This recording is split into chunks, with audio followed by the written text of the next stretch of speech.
On the same street in Old Delhi, there were two tailor shops.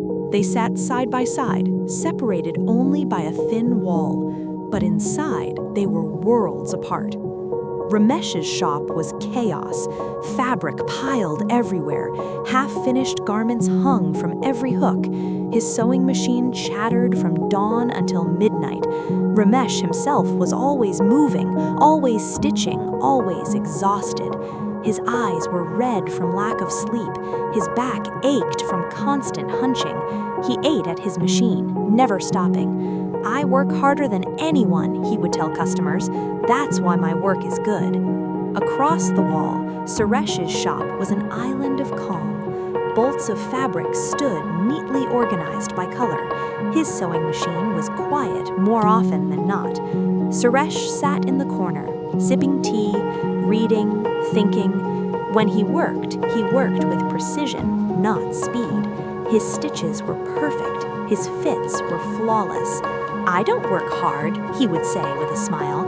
"I work smart." Ramesh mocked him.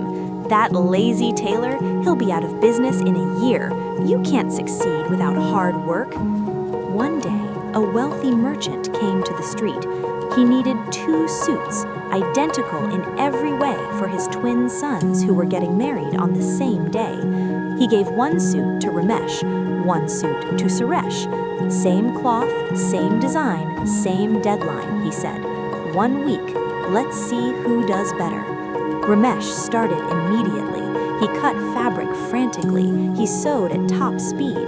He worked through nights drinking cup after cup of tea to stay awake. His shop grew even more chaotic.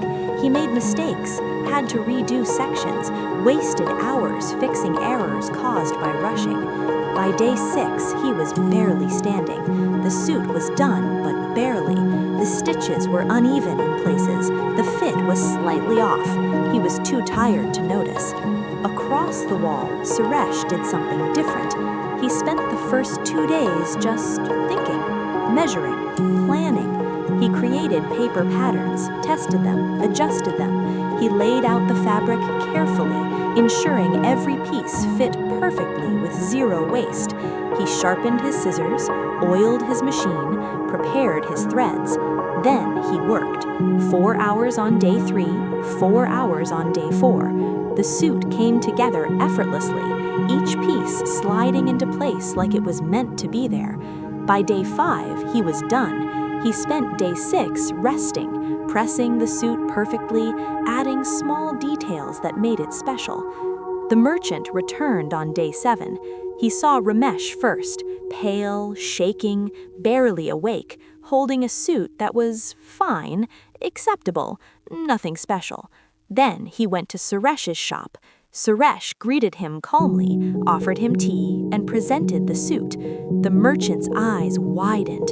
The stitching was perfect. The fit was impeccable. The details, tiny, thoughtful touches, made it extraordinary.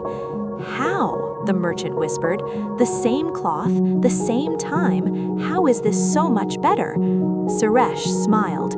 "I didn't work harder than Ramesh. I worked smarter." Ramesh overheard through the thin wall. He stumbled into Suresh's shop, ready to argue, but stopped when he saw the suit.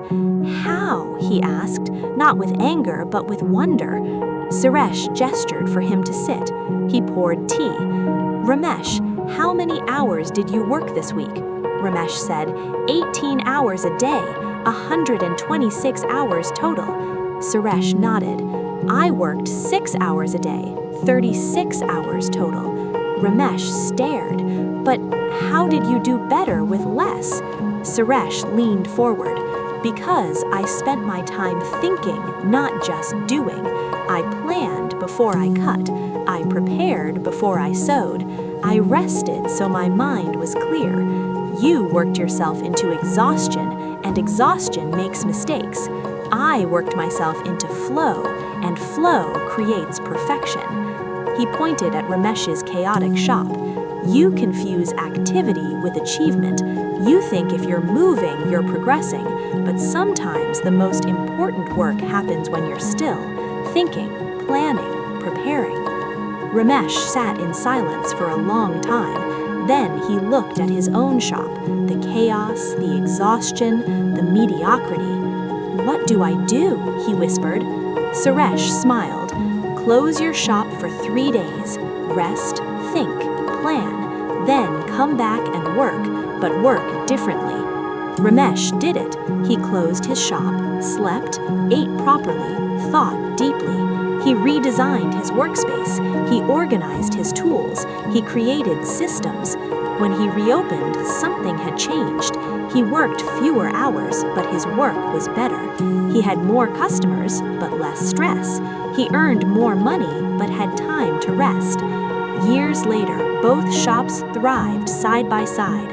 Ramesh's shop was now peaceful too, and when young tailors came asking for advice, Ramesh would tell them, "I used to think hard work was everything. Then my neighbor taught me the truth. Work smart, not hard. Intelligence beats exhaustion every time." We've been taught that hard work is the only path to success. Work longer, push harder, never stop. Sleep is for the weak. But that's only half the truth. Ramesh worked 3 times harder than Suresh and produced worse work. Why? Because he confused activity with achievement. He thought movement meant progress. He believed exhaustion equaled effort. Suresh understood something Ramesh didn't. Thinking is work too. Planning is work too. Rest is work too.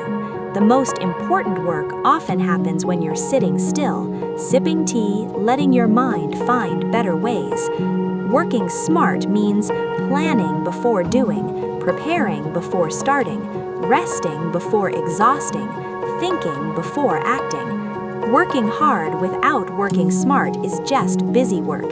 It keeps you moving but not progressing. It fills your hours but not your purpose. So ask yourself, are you working hard or working smart? Are you exhausted or effective? Are you busy or productive? Because in the end, it's not about how many hours you put in, it's about what you put into those hours. If this story changed how you think about work, subscribe to Life Lessons Daily for more wisdom about living and working smarter. Click the bell for daily reminders that intelligence beats exhaustion. In the comments, share, where in your life could you work smarter instead of harder? Your idea might help someone else stop spinning their wheels.